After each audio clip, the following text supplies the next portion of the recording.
The aircraft behind me is the VH-3 Delta.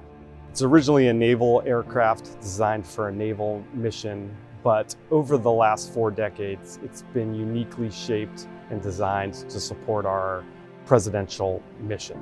The helicopter represents support to the Office of the President of the United States. So it takes a lot of effort, a lot of people that come together to support the President. Marine One is the most recognized helicopter in the world.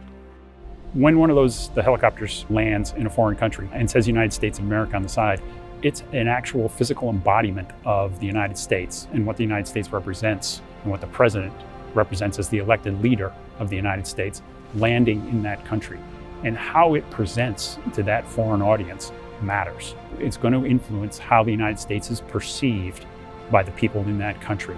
And when the Marine One crew chief disembarks the plane and then prepares the doors for the President to exit, and then the President exits, and the Marine One crew chief salutes him, to my mind, that is a representation of our form of government.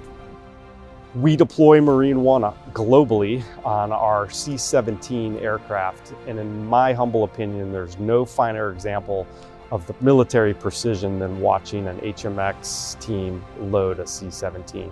Each Marine knows his specific task, each Marine understands his responsibility, and each Marine is an expert at getting it done.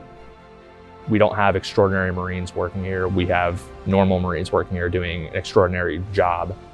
That really is a hallmark phrase that defines our service. The reason we're successful over the past several decades doing that is through hard work, constant practice, and the professionalism of our Marines.